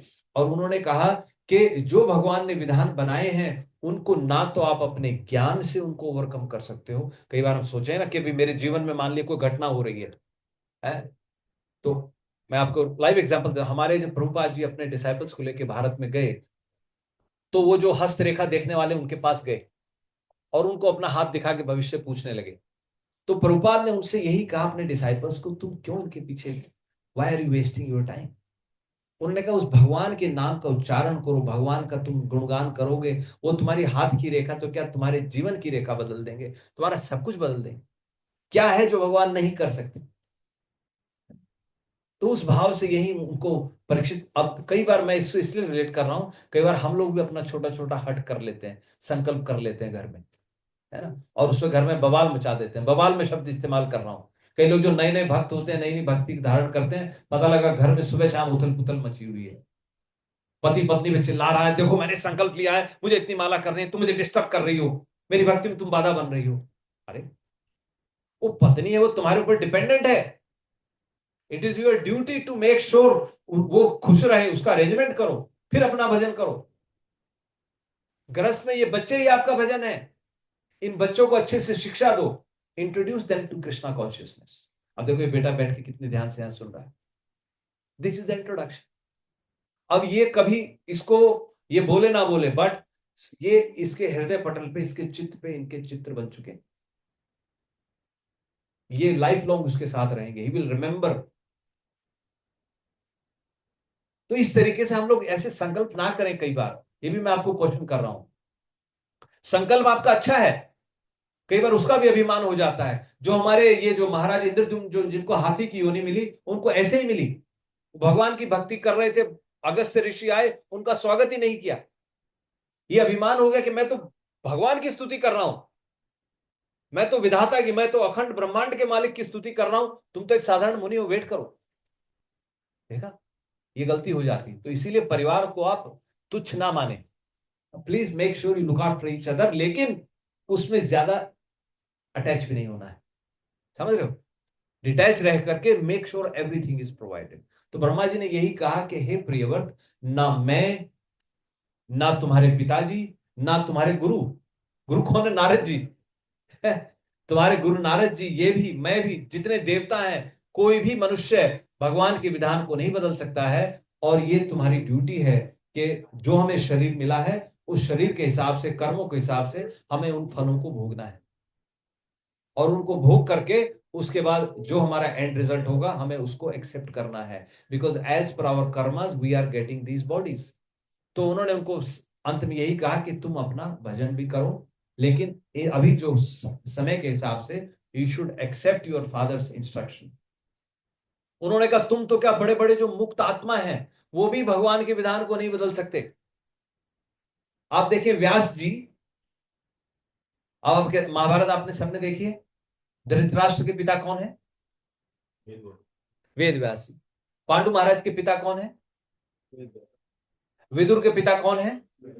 अब वेद व्यास जी तो वन में चले गए थे, वेद व्यास जी ने विवाह भी नहीं किया था। आपने महाभारत देखी होगी, उनकी माता ने और सत्यवती ने बुलाया व्यास जी को और कहा, क्योंकि उनके जो पति थे उनकी मृत्यु हो गई थी, तो उन्होंने कहा कि तुम इनको पुत्र दो। तो वेद व्यास जी ने अपनी आंखों की तेज उनका इतना था महान, तो पुत्र उनको हो गए। तो माता की आज्ञा मानी, जो समय के हिसाब से कई बार we have to do it. अब ऐसा नहीं आप इसको don't extend this too much, लेकिन जो मैं आपको बात कर रहा हूं आप उसको समझने की कोशिश करें, है ना। तो उन्होंने यही कहा कि तुम क्या प्रियव्रत, बड़े बड़े जो मुक्त आत्मा है उनको भी भगवान के विधान को फॉलो करना पड़ता है, तो you should accept the order of your father and you should follow. तो कहते हैं प्रियव्रत महाराज ने सारी बात ध्यान से सुनी और फिर ब्रह्मा जी ने सबकी तरफ देखा, कहा कोई प्रश्न है, किसी को कुछ कहना है, और यहां तक कह दिया प्रियव्रत को, अगर अभी कोई डाउट हो तुम्हारे गुरु खड़े उससे ही पूछ लो। भाई नारद जी भी वहीं खड़े थे, उन्होंने कहा तुम्हारे गुरु को भी कोई संशय हो तो भी पूछ लो, क्योंकि नारद जी उनको सिखा रहे थे। तो ब्रह्मा जी ने सब कुछ क्लियर कर दिया और उसके बाद ब्रह्मा जी चले जाते हैं। ब्रह्मा जी चले गए, उसके बाद कहते हैं मनु महाराज ने फिर तुरंत, कहते हैं स्वयं अति विषम विष विषय विष जलाशय आशया उपरराम। फिर वो कह रहे हैं उन्होंने इस संसार में जो भोग भोगने की इच्छा को कहा गया है अति विषम विष। अति मतलब सुपरलेटिव, और विषम क्या बोलेंगे? विषम का मतलब सब समझ गए। विष तो पॉइजन है, विषम मतलब और हाई डिग्री का। तो कह रहे हैं अति विषम विषय विष, यहां के जो विषय भोगों की इच्छा है उसको अति विषम विषय विष कहा गया है। बहुत बड़ा जहरीला भोग कहा गया है यहां के भोगों की इच्छा को। तो इस तरीके से कहते हैं मनु महाराज ने यहां की भोगों की इच्छा जिनको कंपेयर किया गया है अति विषम और सुपरलेटिव। विषम बहुत ही डिफिकल्ट टू क्रॉस ओवर, विषय भोग, और जो कि जहर के समान है उसको उन्होंने उस, और जहर का जलाशय कहा गया है इसको। इट्स अ पॉन्ड ऑफ, जो जो डिजायर्स हैं उनको एक बहुत ही जहरीला पॉन्ड कहा गया है। उन्होंने राज अपने पुत्र को दिया और उन्होंने कहा मेरा तो पीछा छुटा यहां से, और मनु महाराज अपनी पत्नी को लेकर वन में चले गए। तो फिर उन्होंने वहां पे जाके तपस्या की, और कहते हैं महाराज प्रियव्रत ने यहाँ पे बड़े अच्छे से शासन किया और भगवान के चरणों का हमेशा ध्यान रख के उन्होंने अपना शासन को आगे बढ़ाया। अब प्रियव्रत ने जब शासन कर रहे थे तो फिर उनका एक विवाह हुआ। पहला विवाह हुआ उनका विश्वकर्मा की पुत्री के साथ हुआ, बरहिष्मति के साथ, और उससे उनके 10 बेटे हुए। 10 बेटे हुए, फिर उनकी एक बेटी हुई उससे। 10 बेटों में से 3 बेटों ने संन्यास दीक्षा ले ली, दे बिकेम सन्यासी। बाकी 7 बेटे बचे। तो उसके बाद कहते हैं एक बार प्रियव्रत महाराज को उन्होंने देखा कि जो सूरज जो है आधे ही दिन दिन देता है, आधे दिन रात हो जाती है। क्यों हो जाती है? क्योंकि सन दूसरी तरफ चला जाता है। तो प्रियव्रत महाराज को लगा कि नहीं, 24 घंटे दिन होना चाहिए। तो प्रियव्रत महाराज अपने रथ पे बैठे और उनका रथ इतना ब्रिलियंट लाइक सन, वो सन के अपोजिट चल रहे थे, मतलब 24 घंटे दिन हो गया। देखो इतना उनका तेज था। और फिर उसके बाद उन्होंने पृथ्वी के 7 चक्कर लगाए। उन्होंने जो 7 चक्कर लगाए, 7 टाइम्स ही वेंट अराउंड, तो उन्होंने 7 द्वीप बन गए। उनके जो रथ के पहिए थे उससे 7 भागों में बट गए, जो 7 आइलैंड्स कहते हैं, सप्त द्वीप कहते हैं। तो ऐसे 7 द्वीप बन गए और उनके बीच बीच में समुद्र हो गए। अब उस समुद्रों के बारे में भागवत में बताती है, वो समुद्र, एक समुद्र में गन्ने का रस है पूरा, एक समुद्र में खारा पानी है, सॉल्टी वाटर, एक जो समुद्र है उसमें मदिरा है, एक समुद्र है उसमें दूध है, एक समुद्र का जल पूरा मीठे पानी जैसा है। हमें तो समझ में नहीं आएगा, कॉम्प्रिहेंड नहीं कर पाएंगे, राइट, बट इसे भागवतम बता रही। तो ऐसे उन्होंने किया। और फिर उसके बाद बताते हैं महाराज प्रियव्रत ने अपने 7 बेटों को उन्होंने एक एक द्वीप का राज्य दे दिया। 3 बेटों ने संन्यास ले लिया, बाकी 7 बेटों को उन्होंने एक एक द्वीप का राज्य बना दिया, राइट। उनकी जो बेटी थी उसका विवाह शुक्राचार्य जी से हो गया, और फिर उनकी बेटी हुई देवयानी। देवयानी का विवाह भी होगा ययाति महाराज से, अभी वो आगे कथा आएगी। तो ये उनका हुआ। फिर उनका एक और विवाह हुआ, और उस विवाह से उनके 3 पुत्र हुए, रेवत, तामस, और एक और मुझे अभी नाम अभी स्लिप हो गया मेरे दिमाग से, है। 3 पुत्र हुए, वो तीनों आगे मनवंतर में मनु बने जाकर के। देखो कितने, अब कितना बड़ा इनका वो था साम्राज्य। तो ऐसे प्रियव्रत महाराज ने शासन किया, और शासन करके कहते हैं फिर उनको एक दिन ध्यान आया प्रियव्रत महाराज को, कह रहे इतना समय बीत गया, मैं तो गृहस्थी में पूरी तरह से रम गया हूं, now it is time for me to go away and भगवान का भजन करने का मेरा समय आ गया है। तो ऐसा फिर प्रियव्रत महाराज ने सोचा, और एक भक्त का भाव होता है, वो अपने आप को धिक्कारने लगे कि मैं इतना टाइम तक मैंने भोग भोगा, I got so much into the, enjoying this material world. Now it's time for me to go and take sannyas. और फिर कहते हैं प्रियव्रत महाराज ने फिर संन्यास लेने का मन ठाना, और जब वो संन्यास लेने के लिए जाने लगते हैं, तो तब ये श्लोक जो हमने आज का बोला है, तब इस श्लोक को फिर परीक्षित महाराज को वो आंसर कंप्लीट करते हैं। तब वो इस श्लोक को बता के उनको कह रहे हैं कि हे राजन, है, बड़े बड़े भक्तों की बात तो क्या की जाए, जो भगवान के चरणों के आश्रय में हमेशा रहते हैं, भगवान की भक्ति इतनी स्ट्रांग है कि एक बार भी भगवान का नाम ले लिया जाए तो कोई अछूत आदमी भी होता है, उसको भी भगवत प्राप्ति हो जाती है। तो चैंट करते हैं, हरे कृष्णा कृष्ण कृष्ण हरे हरे, हरे रामा राम राम हरे हरे। अरे तो it's almost 7:55, I think we stop here now, नहीं तो बहुत लंबी सिटिंग हो जाएगी। वो कथा मैं आपको अगली बार सुनाऊंगा। अगली बार सब लोग आइए। अगली बार प्रोग्राम कहां पर है प्रभु? थर्ड में। तो ये संदीप प्रभु जी और राधा माता जी, ये आपको इनवाइट कर रहे हैं। आप सब इनवाइटेड हैं अगले हफ्ते। कहां पर है प्रभु? मकवारी फील्ड में ना। हाँ, so you are all invited, please come, let's continue this journey together. ऐसे ही मिलके भगवान का भजन करेंगे, उच्चारण करेंगे। अगर आप किसी कारणवश नहीं आ सकते, ऑनलाइन ज्वाइन कर लीजिए। तभी मैंने कहा आप हमारे ग्रुप में ऐड हो जाइए, और पति पत्नी दोनों ऐड होइए। कई बार लोग कहते हैं कि अब हस्बैंड को मैसेज मिल जाएगा, वो हमको बता देंगे। अरे उसमें भागवतम का श्लोक है, हस्बैंड पढ़ के तो चला जाएगा वन में, फिर आप ढूंढती रह जाओगी कहां गया। हस्बैंड तो बेचारा पढ़ पढ़ के मुक्ति को प्राप्त कर लेगा, फिर पत्नी बोलेगी अरे रे रे रे मैंने तो गड़बड़ कर दी। क्या माता जी? आधे पुण्य मिल जाएंगे, ये भी बहुत अच्छा, ये भी आपने बहुत अच्छा कहा हिना माता जी ने, वेरी इंटेलिजेंट। लेकिन लेकिन अगर दोनों ही 100 लेके जाएं तो मेरे ख्याल से वो इवन बेटर होगा, है ना। तो प्लीज आप दोनों ऐड हो। ऐसा हम शॉर्टकट में बात ना करें कि पत्नी को ऐड करा दें या पति को ऐड करा दें, क्योंकि भागवतम श्लोक तो दोनों पढ़ेंगे, अनलेस आप मुझे गारंटी दे रहे हैं कि शाम को हम जब डिनर करते हैं तो पति मुझे भागवतम श्लोक बताता है उसने क्या पढ़ा है, और पत्नी प्रश्न करती है आपने क्या पढ़ा है, हम दोनों चर्चा करते हैं, फिर तो हम आपको दंडवत करते हैं। तो अब यहाँ पे स्टॉप करते हैं। क्या किसी को कोई प्रश्न है, किसी को कुछ कहना है before we stop the class? Okay. Online प्रभु जी, राम प्रभु जी, नरेंद्र त्रिपाठी प्रभु जी, प्रिया माता जी, सीमा माता जी, और हाँ, आप सभी का बहुत बहुत अभिनंदन है। अभी हम लोग आरती करेंगे यहाँ पर, है। तो विल स्टॉप नाउ, फिर अगले हफ्ते मिलेंगे आपसे। हरे कृष्णा। आरती